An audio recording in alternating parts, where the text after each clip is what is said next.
Coming to you monthly since 2010, this is the TSG Multimedia Podcast about trains, model railroading, and historic preservation. We're sponsored this month by the TSG Train Crew on Patreon. Visit patreon.com/TSG Multimedia for more information. ModelRailroadControlSystems.com, electronics for operations. The Western Pacific Railroad Museum, WPLives.org. Podomatic.com, a podcast hosting and distribution platform. If you'd like to sponsor this program, please email podcast@tsgmultimedia.com. Welcome to the first TSG Multimedia podcast for 2026. I'm John, and I want to wish everyone a Happy New Year. In this program, we're going to cover 2025 in review, as well as some of the changes coming to the channel for 2026. Now, before we do that, I want to bring your attention to the names scrolling past on the screen. These are the names of our supporters on Patreon. They provide additional funding for the channel that helps us get out to the places where we find some of the best stories in the modeling and preservation communities. If you're able and willing, it can be as little as $2 a month. Now, I realize that doesn't sound like much, but when you add it all up, it helps a lot. Our supporters see almost everything before the general public, and in some cases, they get behind-the-scenes stuff that no one else gets. You can find out more at patreon.com/TSG Multimedia. If you can't do that, just take a moment to comment and share the content that you like the most. That also helps, and it's free to do that. So let's get started. January was pretty light in 2025, but we did get to document the layout Frank Markovich built at his house in Belmont. This was great because Frank's layout had been on my radar to record for a long time. Well, we finally got to do it because Frank was moving out of the area, so we can add this to the list of fallen flag model railroads we've covered here on the channel.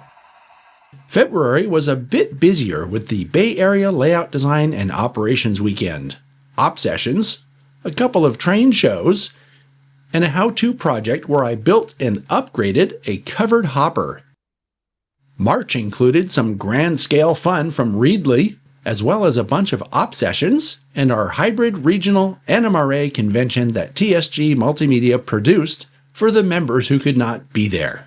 Sadly, the organizer for this year's PCR convention intentionally chose not to do a hybrid event, so a lot of people who would like to be included will get no benefit at all from the convention. I think it's a shame that our region lets this happen when we have the means to do it and the net cost is less than zero. As a matter of fact, with one exception, every year we've done a hybrid convention, it ended up being a net positive for the overall event, both in terms of finances and in terms of serving our members. It seems to me that anyone wanting to organize a regional convention should be required by the region to offer it as a hybrid model so that we can serve our members much better than we do by intentionally excluding them like we're doing this year. April saw a train show at Hiller Aviation Museum and more op sessions. In May, we really started to get busy with the Tuolumne Historical Weekend and O-Scale West.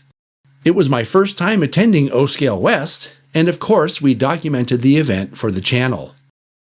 At the end of May and beginning of June, the annual YV Weekend event took us to the Sierra foothills to do some industrial archaeology along the old Yosemite Valley Railroad right-of-way. And also, it included a visit to the Knight Foundry, which is another one of those places that I've had on my radar to check out.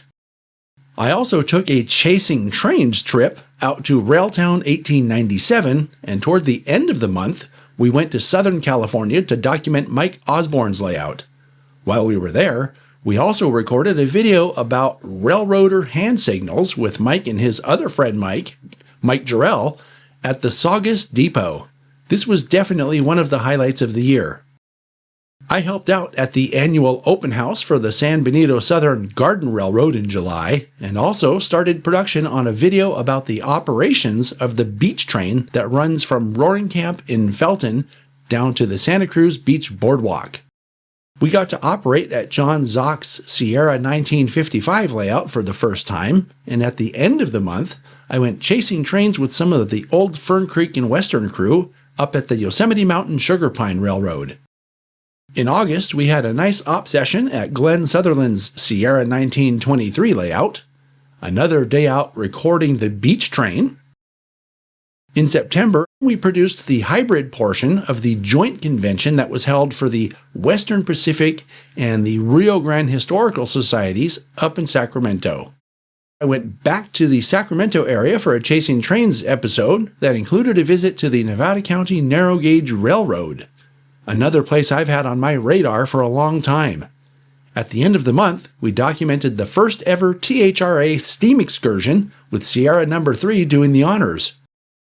While there, we were invited to document the photo special that Railtown 1897 was putting on the next evening, so we chased the train during the day and then rode it during the evening. In October, we documented another layout that I've been wanting to make a video of. This one was built by Richard Eberly, and it included other people that we met when we filmed at the West Bay Lines Club in Menlo Park a couple years ago. Bridging the end of October and the start of November, we got to travel to the Reno area for an annual Model Railroad Open House Weekend event that my friend Mike Cohen told me about a while back. While we were there, we saw some really cool layouts and got to hang out with Mike and Ethan Doty, and it was excellent to spend some time with them on a picture-perfect weekend. Later that month, I recorded a couple videos about toy trains with my friend Kevin Hill, who likes to install Blue Nami decoders in his S-gauge trains. Yeah, you heard that right. He puts real decoders in what we call toy trains.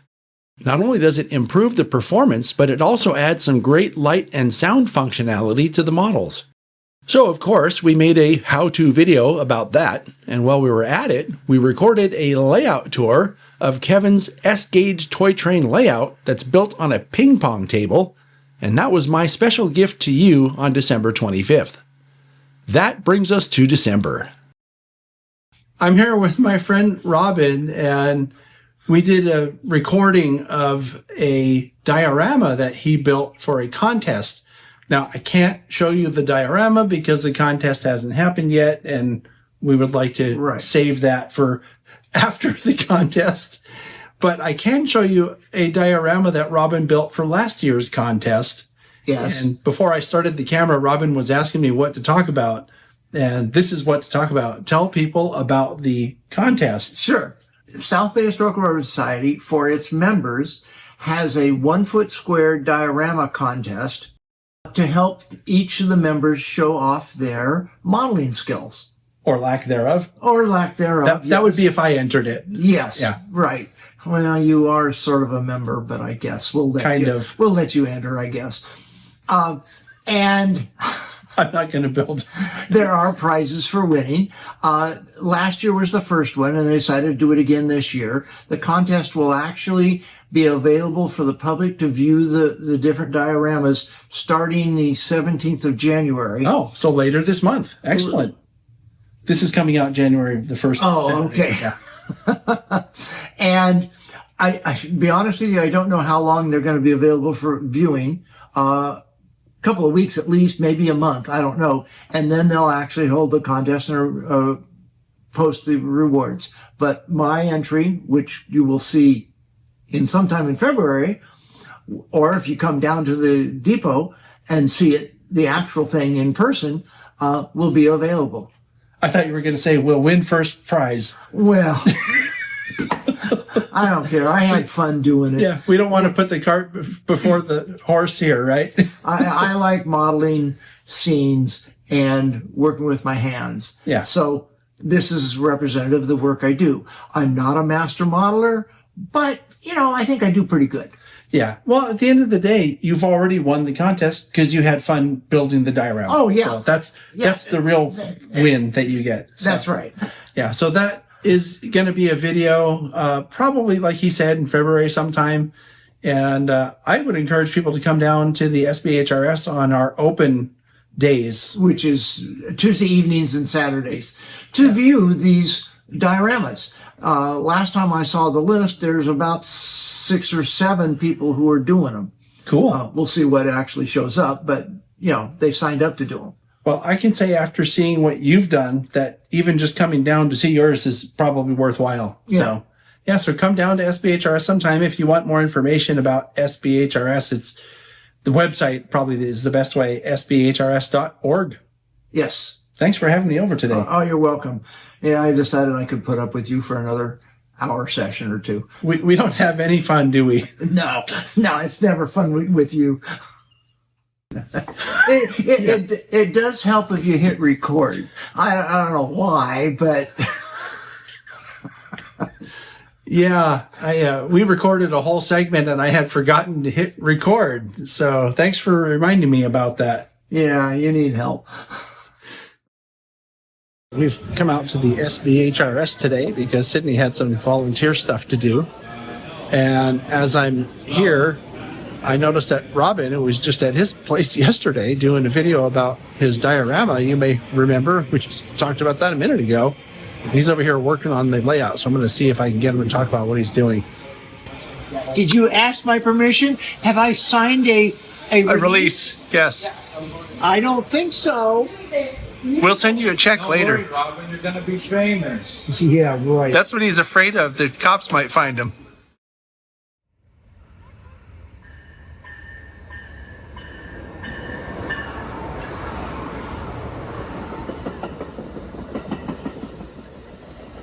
We're at the Santa Clara Caltrain station today, and we're going to be going to San Francisco to check out the San Francisco Railway Museum. I've been wanting to go there for a long time, so this ought to be a very interesting time. The train we're taking is now approaching, so we'll be boarding onto that train, and after that, we ride to San Francisco.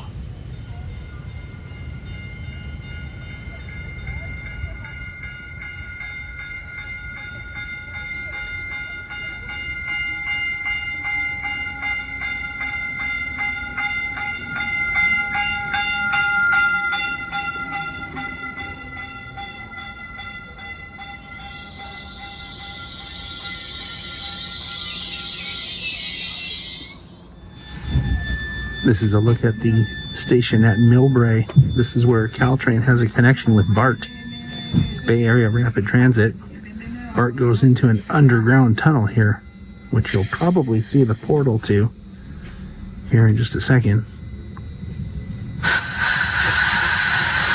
Yep, there it is.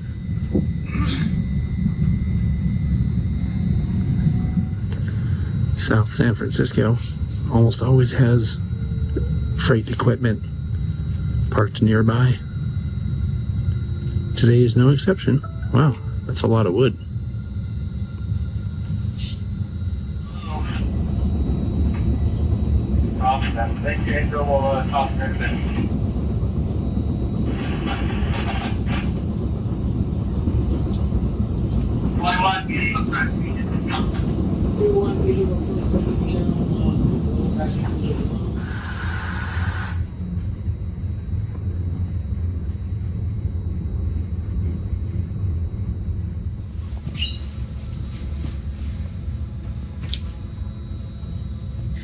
Please be prepared to exit when the train comes to a complete stop and the doors open.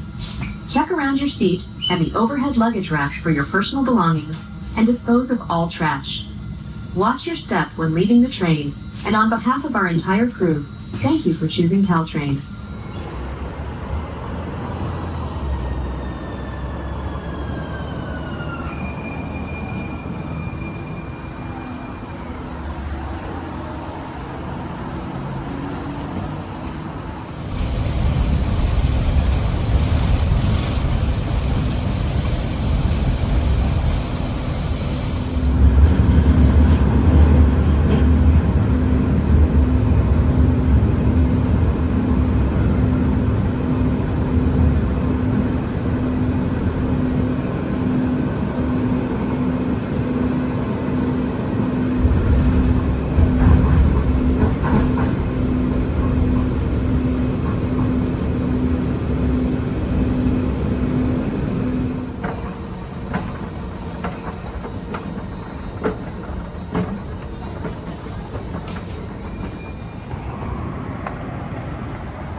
Hi, so we made it to our destination, the San Francisco Railway Museum, and I'm here with my new friend Allison, who's the museum manager here. And Allison, thanks for having us. And what would you tell 71,000 subscribers on YouTube about your museum if you had a couple minutes to do so? It's a fun place to come. I'm speaking to you from inside of our recreated car 105, which is a 1911 streetcar with all hand controls. And when you come to visit us, we'll show you how to operate 1911 style. It's quite a creation here. It's all authentic, absolutely built to scale. This is one of the high points of our museum. But as you look around to see other things that are really interesting, lots of history on the walls. We have a really nice little gift shop. We have lots of small artifacts in our display cases, and lots of information about how our electric transit works in San Francisco. The exhibits on the wall and under the exhibit center on the wall are pretty amazing. There's a lot to look at. It looks to me like there's a ton to learn, and we're going to come back here and do a fuller scale video about what's here. But yeah, this is really cool. How can people learn more about it? We have a website, streetcar.org, and if you go to streetcar.live, if you're interested in what's going on out on the street, we call those our museums in motion. Those are our just the historic fleet on the F line. Streetcar.live is literally live, so you can watch the streetcars traveling around on the F line anytime. And there are really cool pieces of equipment that drive past here all day long. I've been watching them as we were hanging out here. It's pretty cool. We're leaving the museum now, but I wanted to tell you before we go, it's kind of tucked away and you might not see it, but if you know it's here, it's worth coming to. And the best part about it, I think, if you're into rail fanning stuff or traction or whatever, is that those vintage streetcars come through right here. And that's really cool. They have kind of a small space, but they have jam-packed it with tons and tons of artifacts and a whole lot of information. There's a lot to learn here.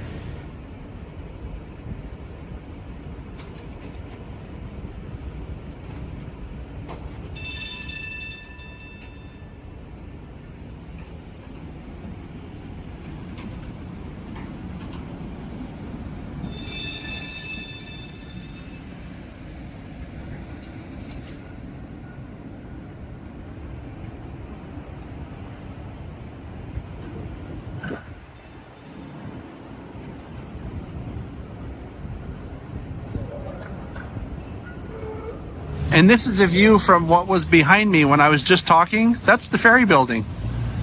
So you can come down to the ferry building and make it a stop to go into the railway museum as well.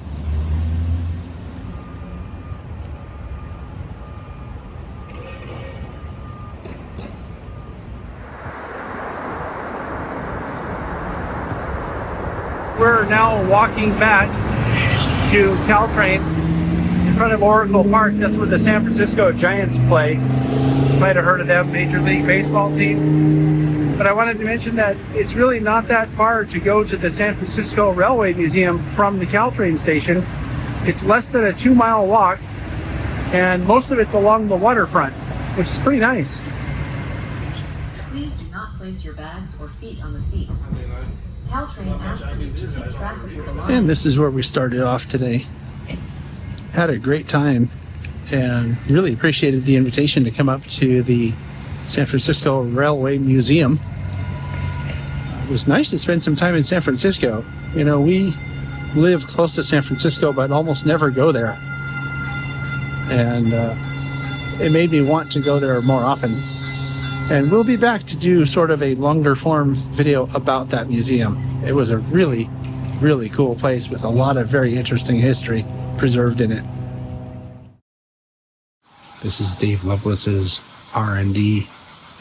It's a Southern Pacific-based operating railroad that depicts the Monterey and San Jose and Watsonville area, Salinas, that area. And I'm working a sugar beet job here, and I'm stopped at a place called Sargent. And one of the cool things about this layout is it's an area that I live in. So I pass this siding on the way here when I drive here. So I was just here in real life. And that sugar beet loader is still there. It's in really bad condition, but it is still there.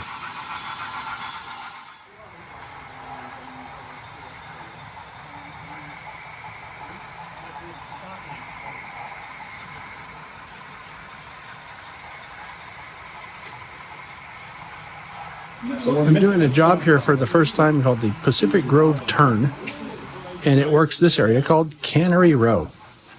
And Tom, who designed this, I have a message for you. And I have judged it harshly and unfairly before I actually did it. It actually was easy to work, and the problems I thought I would have, never having done it before, I didn't have any of those problems. I could see everything.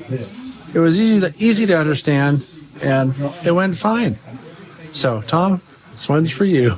Thanks, man. Great job.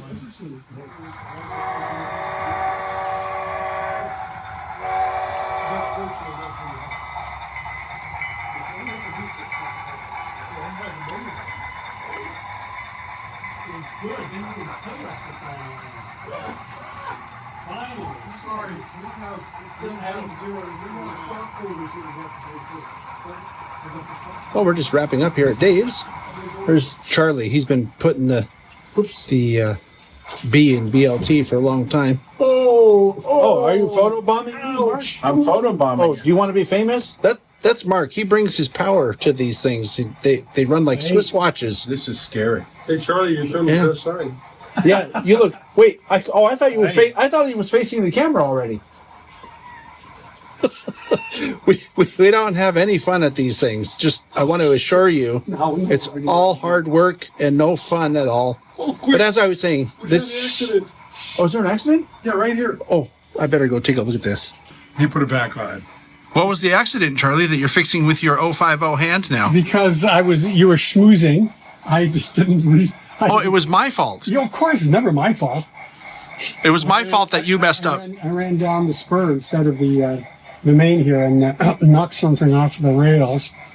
Oh no, it's a tragedy. Who am I? Monterey County is 44. Ask John if he's going to tell him about the guy he killed while running the trains today. What? I have never done anything like that. Yes, you did. You killed a flagman. I've never run over a flagman before, ever, in my whole life. Doesn't happen, right? Yeah. Anyway, as I was saying, I've never killed a flagman ever. It just has never happened. They're making stuff up. But I wanted to mention that this was the last op session, I think, for me for the year. And it's been a really fun time today. I actually did a job, as I mentioned earlier, that I've never done before. And that was pretty cool. And then, of course, the regular ribbing that goes on is always fun. So I got to see some people and wish everybody happy holidays, which, it was a good day. So that's it from the R&D. Thank you very much, Dave, for another great session. And we will catch everybody on the next update. Hi, it's December 17th, and we just finished the Talking Trains show. And for this show, I had these two guys that are on screen with me, Murph and Seth, as well. Murph is the regular co-host, and Seth was a guest co-host because these guys know all about airbrushing, and that's what we talked about.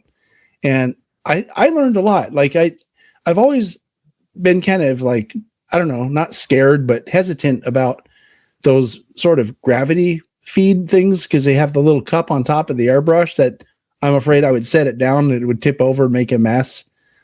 But I learned from Murph that they have little holders that you can put those things on. And of course it makes sense. Of course you would. Did you learn anything, Seth? Or, other than how to spray paint your face? I always learn from talking to Murph. He's got great ideas. Well, he told me he always learns from talking to you. Yeah. Well, so if you guys just talk to each other, you'll be really smart. we will be. We will be. And if I talk to you guys, I'll learn things too, which I will promptly forget because my memory sucks. Actually, today I learned from Seth about the all-in-one contained airbrush thing, which sounds like it would be really handy for a lot of uses on the layout. What did you learn, Seth? Well, I have a bunch of construction equipment I've been meaning to weather at my Kaiser Sand and Gravel scene, and I saw some great things on Murph's Warhammer tank that I've got to try. Oh, there you go. So, in case you're interested in seeing that, well, it's on the replay in perpetuity on YouTube, and it was a great show, and thank you guys very much for agreeing to do it. I had a lot of fun.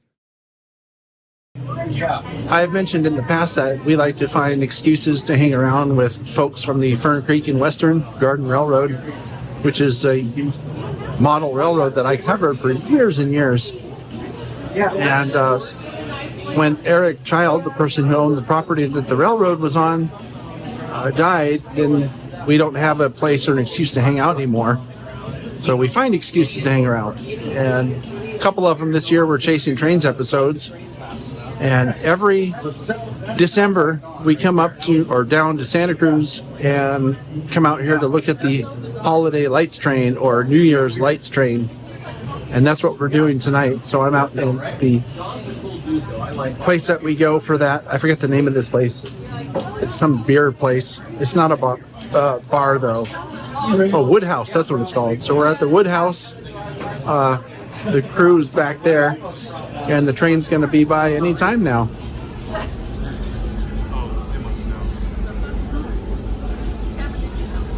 No. They're ready. Oh, yeah, because Dan texted. Hey! What gives? Hey. Get a job! You're going the wrong way! You're drunk. How do you know where I'm going? That's David Waterman. Really? Yeah. Whoa. Okay, now we'll stop flipping them off.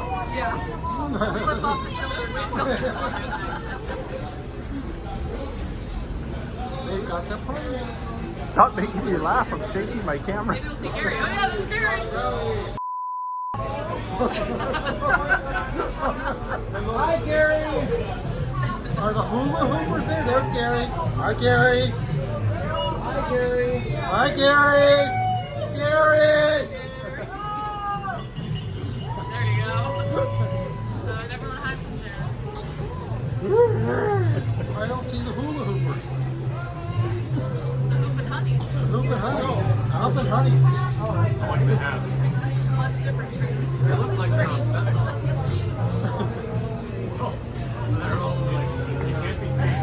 I don't know. I think Oregon Coast Scenic Railroad would love to have a train like that.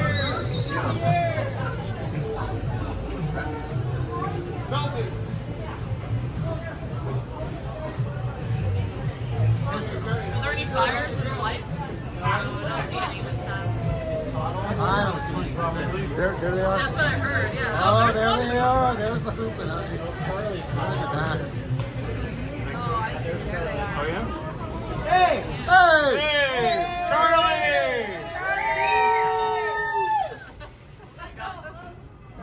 So that was half the fun. And now the train returns. And we're about to see the train shoving backwards. So, you know, it's not great foaming, but like I said before, it's an excuse to hang out with your friends. And that's what this is.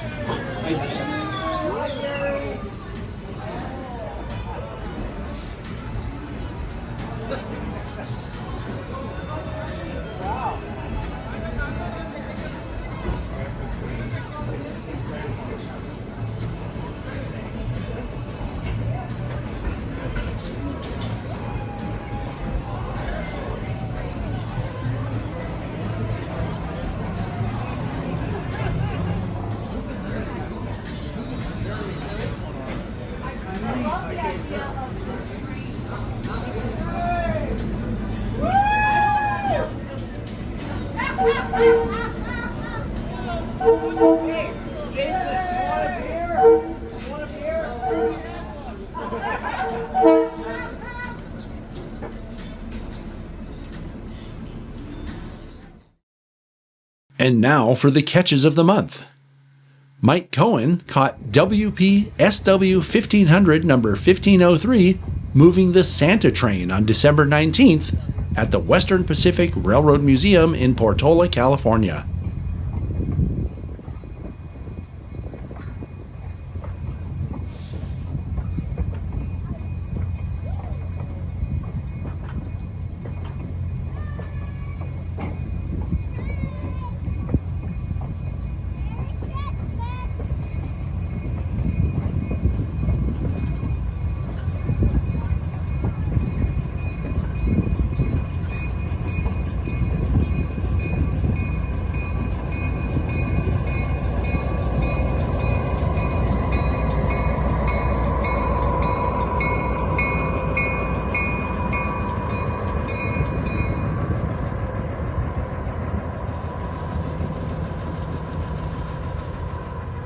Jim Bartolotta caught the Coast Starlight on December 5th of 2025.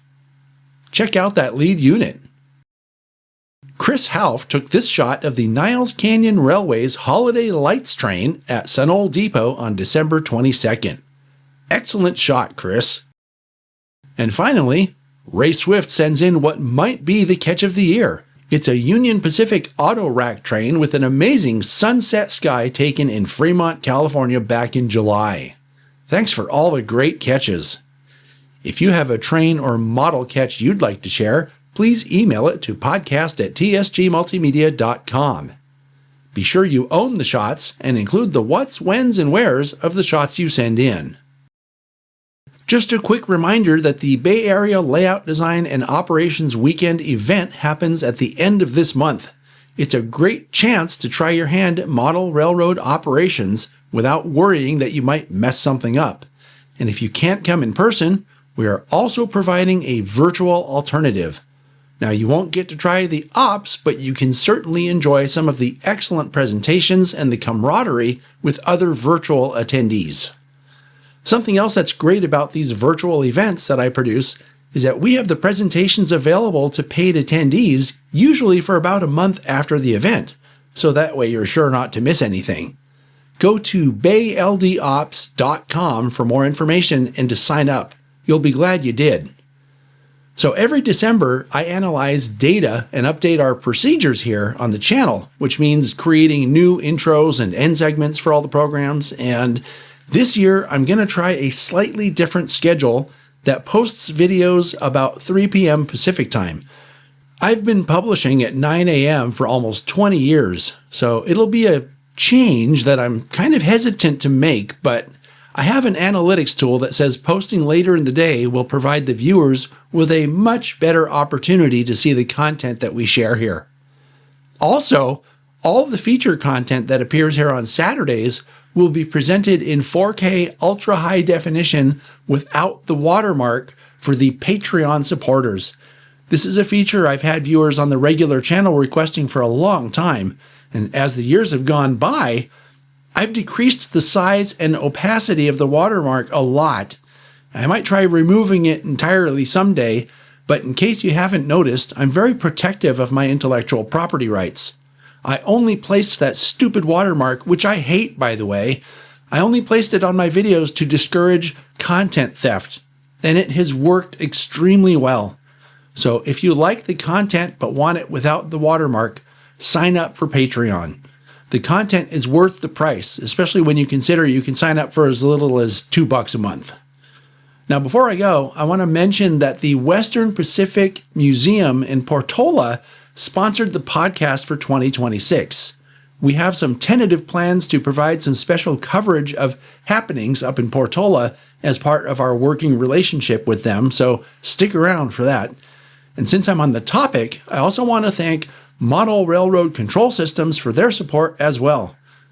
I'm including links to all of our sponsors in every podcast so that you can check out what they offer. Just look at the written description for those convenient links. The description is on your computer. It's below the video. I think we're really privileged to be able to meet so many nice people doing what we do here. We've documented a ton of very interesting things and preserved a lot of equally interesting history. We've also made so many great friends along the way that I can't imagine doing anything else or liking anything else more. So thank you very much for that. If you enjoy what we do here, be sure to subscribe, share the videos with your friends, and comment as often as you can. These things will help others find us, and they're all free to do. Of course, if you can, join the TSG train crew as well. So anyway, thanks so much for watching and listening. Happy New Year, and I'll see you all next time.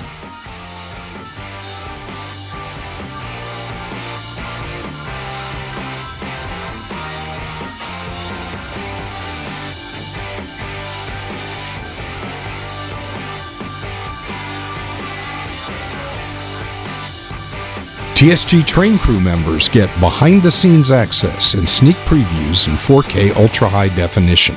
Go to patreon.com/TSG Multimedia for more information.